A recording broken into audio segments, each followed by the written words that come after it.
Путин поставил ультиматум Западу. Какие условия, кто и как быстро должен выполнить, почему Украина с ними не согласна и что предлагает Кремлю офис Зеленского. Дата новых переговоров определена. Лавров вызвал Киев в Стамбул на обсуждение меморандумов. Детали. В московских кабинетах обсуждают возможность ударов по немецкой столице. При этом немецкий канцлер Мерц вновь заявляет о поддержке Украины. Киев получит 5 миллиардов евро и совместное производство дальнобойного оружия. Россия говорит о крахе Германии. Зеленский заговорил о победе Путина. О чем речь?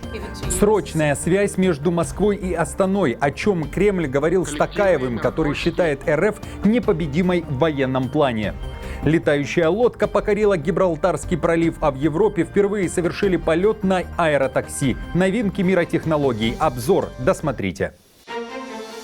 Всем привет, это «Время Прядко», коротко, четко и по делу о том, о чем говорят в мире. Если вам есть что сказать, делитесь своими мыслями и отвечайте на мои вопросы в комментариях. За лайк и подписку буду особенно благодарен. Время начать.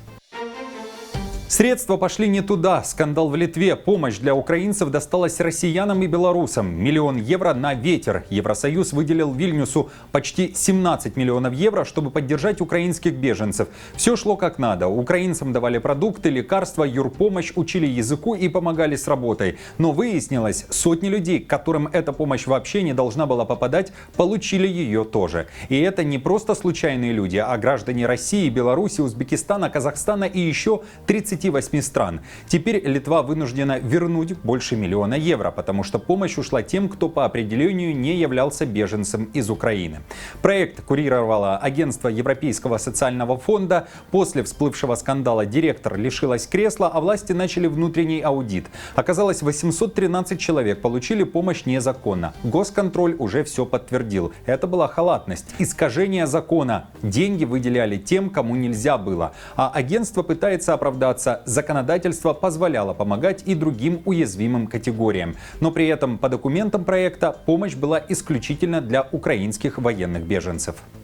Если речь идет о русских или белорусских политических беженцах, проживающих в Литве, я бы оценил это положительно. Но в данном случае, видимо, контекст несколько иной. Это действительно неприемлемо. Мы уже обсуждали этот вопрос с министром социальной защиты и труда. На самом деле такие слабые институциональные способности по управлению европейской помощью определенно заслуживают должного внимания. Охота российского корабля за немецким фрегатом в Балтийском море. О морской игре мускулами сообщает Бильд. Российский эсминец вице-адмирал Кулаков буквально прилип к немецкому фрегату «Бавария» и следовал за ним от берегов Норвегии до самой Балтики. Все это на фоне военных учений НАТО в Балтийском море. Корабль РФ следовал за немцами по пятам сотни миль, еще с тех пор, как те проводили учения с подлодкой Ю-33 в Северной Атлантике. Вице-адмирал Кулаков. Это плавучая оружейная платформа, 163 метра в длину, на борту ракеты, торпеды и системы ПВО. Одной из его ключевых возможностей является охота и уничтожение подводных лодок. Эсминец, класс «Удалой», был спущен на воду в 1981 году и после многолетних модернизаций с 2010 года снова активно находится в строю. Немецкая сторона была проинформирована о присутствии тяжело вооруженного российского корабля. В районе Скагена за русским эсминцем начал следовать датский фрегат «Ивер Хюитфельд», сопровождавший эсминец до пролива Большой Бельт. Авторы издания со ссылкой на свои источники пишут, что события в Балтике не случайность, а политический сигнал. В немецком правительстве встревожены таким событием. Напомню, ранее я рассказывал, что Россия начала масштабные военные учения в Балтийском море. В них участвуют более 20 боевых кораблей, включая фрегаты, корветы, ракетные и противолодочные корабли. Задействованы около 3000 военных, а также 25 самолетов и вертолетов. В Москве уверяют, что такие учения необходимы для отработки сценариев защиты и удара. НАТО в это же время тоже проводит серию военных учений в Балтийском море. И НАТО просит немцев предоставить еще 7 бригад численностью около 40 тысяч человек для обороны Альянса. В кулуарах военного блока тревожный поворот. Об этом Reuters сообщили сразу 3 независимых источника. Запрос связан с новой стратегией Альянса. НАТО пересматривает свои стандарты, считая Россию своей угрозой, а потому резко поднимает планку. Ранее целевой показатель составлял около 80 боевых бригад. Точные цифры целей НАТО, как общие, так и по странам, сложно подтвердить, поскольку информация строго засекречена.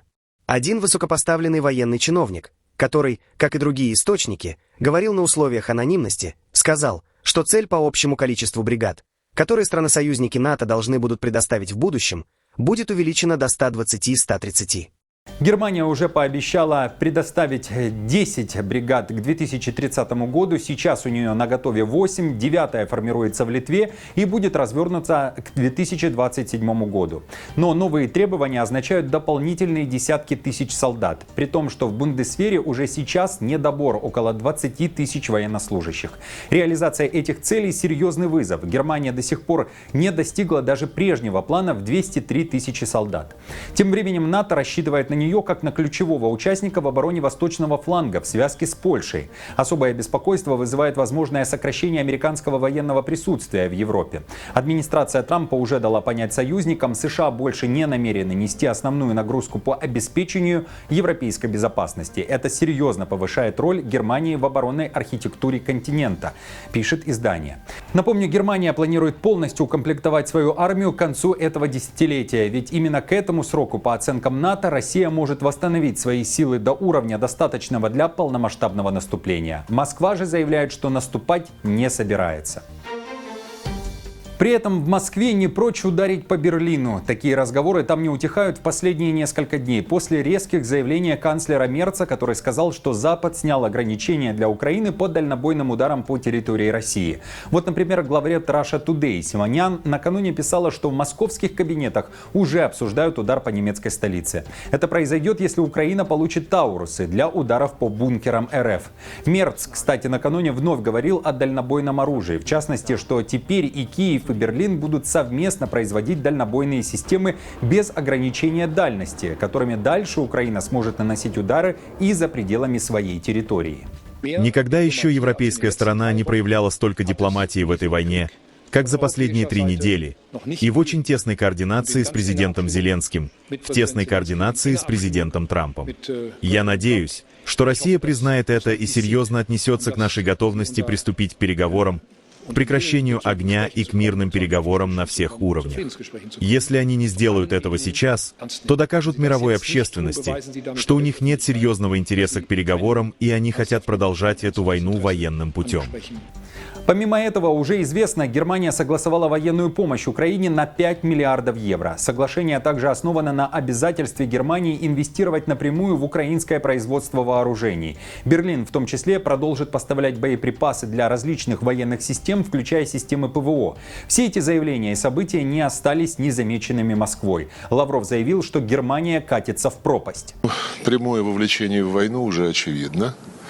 Германия сползает по той же наклонной плоскости, по которой она пару раз в прошлом веке уже двигалась вниз к своему краху. Надеюсь, что ответственные политики в этой стране все-таки сделают правильный вывод и остановят безумие. А еще на фоне новостей от немцев глава МИД РФ сделал другое заявление. Россия вызывает Украину на переговоры. Новая дата назначена – понедельник, 2 июня. Место встречи – Турция. Меморандум уже разработан, его детали будут оглашены в Стамбуле. Агентство Рейтер тем временем пишет, что возобновление переговоров между Москвой и Киевом оставляет приоткрытым окно для дальнейшей дипломатии. При этом пока на условия России Украина идти не готова. Россия, контролирующая почти 1/5 часть Украины, демонстрирует мало желания идти на уступки, повторяя максималистские требования, такие как вывод войск Украины из 4 украинских регионов и признание российского контроля над ними, которые Кремль теперь в одностороннем порядке объявляет своими, но не контролирует полностью. Кроме того, по данным Рейтер, Путин уже поставил ультиматум Западу, он готов к миру с Украиной, но на своих жестких условиях. И это далеко не просто перемирие, речь идет о переформатировании всей архитектуры безопасности Европы. Москва требует письменный запрет на расширение НАТО, в первую очередь исключение вступления Украины, Грузии и Молдовы, снятие санкций, разблокировку замороженных российских активов, защиту русскоязычного населения в Украине, признание нейтрального статуса Украины и, разумеется, признание контроля над 4 регионами, уточняет Рейтер. При этом Украина четко заявляет, никакого вето со стороны России на ее путь в НАТО быть не может. Накануне Зеленский говорил о предстоящем саммите Альянса и назвал условия победы Путина. Давайте послушаем. Мы получили сигналы от партнеров относительно участия Украины в саммите НАТО, Но мы хотели бы провести прозрачный разговор с нашими партнерами. Для нас важно знать, каким будет это участие и какой результат принесет участие Украины в саммите. Я считаю, что это правильно и справедливо. Я думаю, что если Украина не будет присутствовать на саммите НАТО, это будет победой Путина не над Украиной, а над НАТО. Зеленский вновь повторил, что готов встречаться с Путиным. Кроме того, и с Трампом. В Кремле также не отрицают, что рано или поздно встреча Путина и Зеленского произойдет. Никаких изменений в своем позиции по принципиальной возможности такой встречи, но такая встреча должна быть итогом конкретных договоренностей двух делегаций по разным направлениям. В этом плане изменений в нашей позиции нет никаких. Собственно, скоро станут известны уже проекты тех меморандумов, которые с двух сторон предоставлены. И речь идет о следующем раунде переговоров. Трамп, кстати, снова заговорил о дедлайнах. Во-первых, он не против провести трехстороннюю встречу с Путиным и Зеленским, но при этом говорит, что в течение 14 дней поймет истинное настроение и планы Путина. Вводит тот его за нос или же нет. Я не могу вам это сказать, но я сообщу вам об этом примерно через 2 недели. Мы очень скоро все узнаем, вводит ли он нас за нос или нет. И если это так, то мы будем реагировать немного иначе. Но это произойдет примерно через 1,5-2 недели. У нас здесь господин Уитков, который проделывает потрясающую работу, он очень жестко с ними общается. Прямо сейчас, кажется, они хотят кое-что сделать, но пока документ не подписан, я не могу вам ничего сказать, никто не может. Я могу сказать вот что. Я очень разочарован тем, что произошло пару ночей назад, когда люди были убиты тогда, когда идут переговоры.